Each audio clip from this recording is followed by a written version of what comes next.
तो जैसा कि हमने पिछले पार्ट में देखा था कि जोशियान बहुत इंजर्ड होती है, जिसका फायदा उठा करके वो फेरी लेडी उसे एक फॉर्मेशन में फंसा देती है, जिसकी वजह से जोशियान अपने पावर का यूज नहीं कर पा रही थी और वो फेरी लेडी उस फॉर्मेशन की मदद से जोशियान के पावर को एब्जॉर्व कर लेती है और जोशियान को मार देती है। लेकिन तभी वहाँ पर जिंग के मास्टर भी आ जाते हैं, जिन्हें देख करके वो फेरी लेडी कहती है कि उसने जोशियान को मार दिया, जिस पर जिंग के मास्टर उस फेरी लेडी को उन सभी मिथिकल बीस्ट को आजाद करने को बोलते हैं। अब इस पार्ट की शुरुआत में हम उन मिथिकल बीस्ट को देखते हैं जिन्हें वो फेरी लेडी आजाद कर देती है और आजाद होने के बाद वो मिथिकल वहाँ से उड़कर वहाँ से चले जाते हैं। तब जिंग के मास्टर उस फेरी लेडी से कहते हैं कि इन बीस्ट में मुझे वो बीस्ट नहीं दिखा है, तो उसका क्या, वो कहाँ पर है। और जिंग के मास्टर यहाँ शियाओ के फादर के बारे में बात कर रहे थे, जिस पर वो लेडी बोलती है कि मुझे उस बीस्ट के बारे में अब कुछ भी नहीं पता है और मैं बस इन्हीं बीस्ट को सेंस कर पा रही थी, वो मैंने उन सबको आजाद कर दिया, लेकिन मैं पिक्चू बीस्ट को सेंस नहीं कर पा रही हूँ, तो मुझे नहीं पता कि वो कहाँ गया है। जिस पर जिंग के मास्टर थोड़ा गुस्सा हो जाते हैं और अपनी एनर्जी को रिलीज करते हुए उस फेरी लेडी की तरफ जाने लगते हैं और जिंग के मास्टर को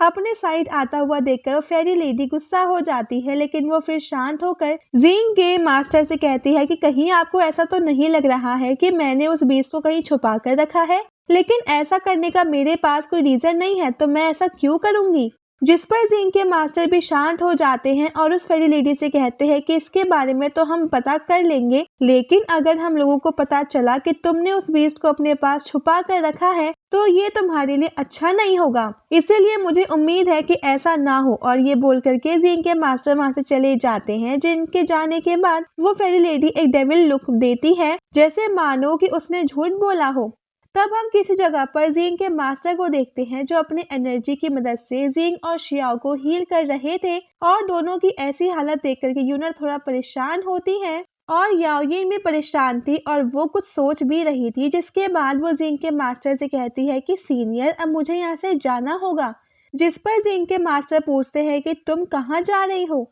जिस पर याओयिन कहती है कि हालांकि मुझे अपनी थोड़ी मेमोरीज याद आ गई हैं, लेकिन अभी मेरी अब कुछ मेमोरीज हैं जो मुझे याद नहीं है, तो मैं उन्हीं के बारे में जानना चाहती हूँ। और मुझे जहाँ तक याद है कि मेरा एक रिलेटिव भी है, लेकिन बस मुझे नहीं पता है कि वो इस समय कहाँ पर है, इसीलिए मैं उसे ढूंढने के लिए जा रही हूँ। जिस पर जिंग के मास्टर बोलते हैं कि तुम्हें फेरी वर्ल्ड लाया गया, तो अगर तुम अपने किसी रिलेटिव को ढूंढना चाहती हो तो तुम्हें नेदर वर्ल्ड जाना होगा। लेकिन याओयिन को नेदर वर्ल्ड के बारे में अब उतना कुछ ज्यादा याद नहीं था। तब यूनर याओयिन के पास जाकर उसके हाथ को पकड़कर कहती है कि क्यों ना तुम जिंग और शियाओ के उठने तक का इंतजार करो और इन दोनों के उठने के बाद हम सब तुम्हारे साथ में नेदर वर्ल्ड चलेंगे। जिस पर याओयिन जिंग और शियाओ के बॉडी को देखते हुए कहती है कि भले ये दोनों इस समय कोमा में है, लेकिन इन दोनों की बॉडी पूरी तरीके से ठीक है और वैसे भी पता नहीं क्यों मुझे अब कुछ ठीक नहीं लग रहा है और मुझे ऐसा लग रहा है कि मेरे रिलेटिव को इस समय मेरी बहुत ज्यादा नीड है,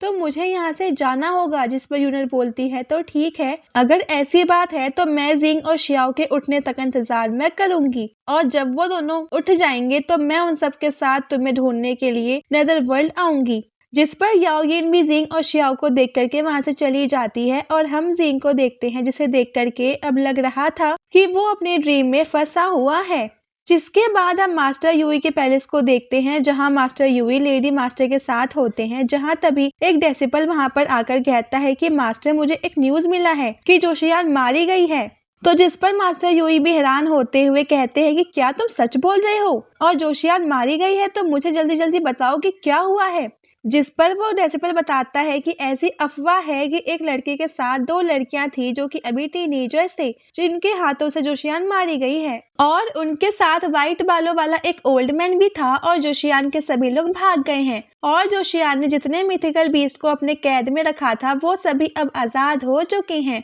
जिस पर मास्टर यूई कहते हैं कि क्या वो जिंग तो नहीं था। जिसको सुनकर के वो डेसिपल तो बहुत ज्यादा वो खुश होने लगता है और बोलता है कि ब्रदर जिंग तो काफी औसम है। और लेडी मास्टर कहती है कि ये कैसे हो सकता है, क्योंकि वो जोशियान थी जो कि काफी स्ट्रांग थी, तो उसे जिंग कैसे मार सकता है। जिस पर मास्टर यूई बोलते हैं कि चाहे वो कोई भी क्यों ना हो, लेकिन जोशियान तो अब मारी गई है, जो कि हमारे लिए एक अच्छी ही बात है। तो उसके बाद मास्टर यूई उस डेसिपल से कहते हैं कि जल्दी से किसी को भेजकर जिंग के बारे में पता लगवाओ जिसे सुनकर के वो डेसिपल बहुत ज्यादा वो खुश हो जाता है और जिंग के बारे में पता करने के लिए वो वहाँ जल्दी से अब दौड़े हुए जाने लगता है। जिसके बाद हम किसी सेक्ट को देखते हैं, लेकिन तभी वहाँ पर एक ओल्ड मैन आ जाता है जो कि काफी स्ट्रॉन्ग लग रहा था। तब उस सेक्ट की एक डेसिपल उस ओल्ड मैन से पूछती है कि क्या मैं जान सकती हूँ कि आप कौन हैं और आप यहाँ पर क्या करने आए हैं और आप होली माउंटेन ऑफ फ्लावर के और क्यों जा रहे थे। जिस पर वो ओल्ड मैन कहते हैं कि मेरा नाम की शुआन है और मैं शुआनिंग माउंटेन का एक एल्डर हूँ,